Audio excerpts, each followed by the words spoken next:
అమ్మా చికెన్ చేస్తా. Green chicken తినాలనిపిస్తుందా? సరే నాన్న చేస్తా. ఏమేమి తెస్తావు మరి చికెన్ కి? కర్రీలోకి ఏమేమి తెస్తావు? చికెన్, ఉప్పు, మసాలా, చక్కెర అన్నీ. Hello people, welcome back to my channel గున్ను stocks. మా వాడి కోసం గ్రీన్ చికెన్ చేయడానికి రెడీ అయిపోయాను. సో ఇంగ్రీడియంట్స్ అన్నీ ఇవ్వండి. నేను ఆల్రెడీ ముందుగానే కట్ చేసి పెట్టుకున్నాను. అండ్ ఇప్పుడు దీన్ని నేను ఫైన్ పేస్ట్ చేసుకోబోతున్నాను. మిక్సర్ జార్ తీసుకున్నాను. దీంట్లోకి ముందుగా కట్ చేసుకున్న ఆనియన్స్, పచ్చిమిర్చి, కొత్తిమీర, పుదీనా అండ్ రుచికి తగిన దాంట్లోకి పట్టేంత సాల్ట్ వేసుకొని రెడీ చేసుకున్నాను. ఇప్పుడు నేను ఇది ఫైన్ పేస్ట్ చేసుకుంటున్నాను. కొంతమంది షుగర్ వేస్తారు, బట్ నేను అవాయిడ్ చేశాను. కలర్ పోవద్దని చెప్పి వేసుకుంటారు. నేనైతే సాల్ట్ వేసి పేస్ట్ చేసుకున్నాను. చేసుకున్న తర్వాత ఇది మనం మ్యారినేట్ చేసే చికెన్లో కలుపుకోవాలి. సో ఆల్రెడీ చికెన్ని కడిగేసి వాటర్ డ్రైన్ అయిపోయాక బౌల్లోకి తీసుకున్నాను.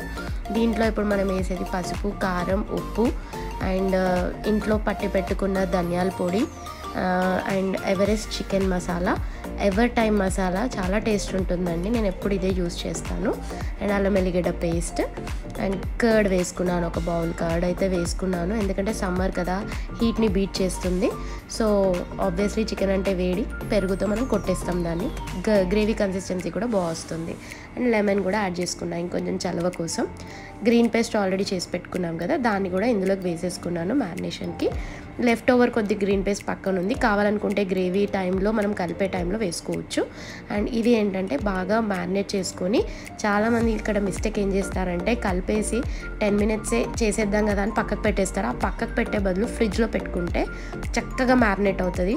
ఆ 10 minutes పెట్టినా చాలండి, కొద్దిగా ముక్కలోకి ఉప్పు అనేది దిగుతుంది, సూపర్ టేస్ట్ వస్తుంది, తిన్నా కొద్ది తినబుద్ధి అవుతుంది. సో ఇలా నేను చేసుకున్నాను.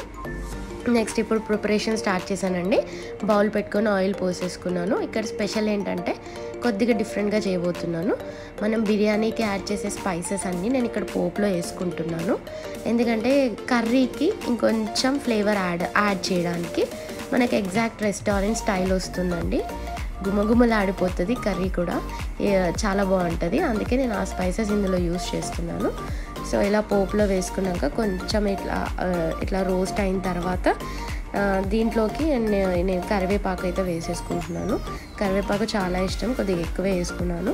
అండ్ ఆనియన్ ఆల్రెడీ పేస్ట్ చేశారు కదా, మళ్ళీ వేసారు ఎందుకు అని ఒక డౌట్ రావచ్చు. ఇది కొంచెం డిఫరెంట్గా చేస్తున్నానని చెప్పాను కదా, సో మీరు ట్రై చేయండి. టేస్ట్ చాలా బాగుంటుంది, గ్రేవీ ఎక్కువ వస్తుంది, టెక్స్చర్ బాగుంటుంది, ఫ్లేవర్ కూడా బాగుంటుంది. అండ్ ఇలా ఉప్పు వేసుకుంటే తొందరగా బ్రౌనిష్ కలర్లోకి వస్తుందన్నమాట. సో ఇలా బ్రౌనిష్ కలర్లోకి వచ్చిన తర్వాత దీన్ని కొద్దిగా మూత పెట్టేసి కాసేపు అలా ఫ్రై అయ్యేటట్టు చేసుకున్న తర్వాత, ఇలా ఫ్రై అయిపోయిన తర్వాత మ్యారినేట్ చేసుకున్న చికెన్ని దాంట్లోకి వేసేసుకొని ఇలా కలిపేసుకోవాలి. ఇలా కలుపుకొని ముక్కకి ఇలా ఆయిల్ అదంతా, ఆనియన్స్ అదంతా పట్టేటట్టు కలుపుకొని కొద్దిగా ఒక 2 times అలా కలుపుకొని మూత పెట్టేసి కాసేపు మగ్గనివ్వండి. 10 to 15 minutes, ఎక్కువ టైం పట్టదు. మగ్గిన వెంటనే మీకు ఇలా ఆయిల్ పైకి తేలిపోతుంది. నేను వుడెన్ స్పూన్ ఎందుకు యూజ్ చేస్తున్నాను, ఇది 1 type of టిప్ ఏంటంటే ముక్క విరగకుండా ఉంటుంది, టేస్టీగా కూడా ఉంటుంది అనమాట. అందులోకి ఆల్రెడీ ఇంకిపోయిన ఉప్పు, కారం, మసాలాస్ అన్నీ పట్టి టేస్ట్ అనేది చక్కగా వస్తుంది. అండ్ ఇందులో ఇంకొకటి నేను యాడ్ చేస్తున్నాను, కసూరి మేతి. కసూరి మేతి కూడా ఫ్లేవర్ కోసమే, టేస్ట్ కూడా బాగుంటుందండి. ట్రై చేయండి, ఎవరైనా ట్రై చేయని వాళ్ళు ఉంటే ఇలా ట్రై చేయండి, టేస్ట్ చాలా బాగుంటుంది. అండ్ ఇలా అయిన తర్వాత మూత పెట్టి ఆఫ్ చేసేసుకోండి, సర్వింగ్ బౌల్లోకి సర్వ్ చేసుకోండి.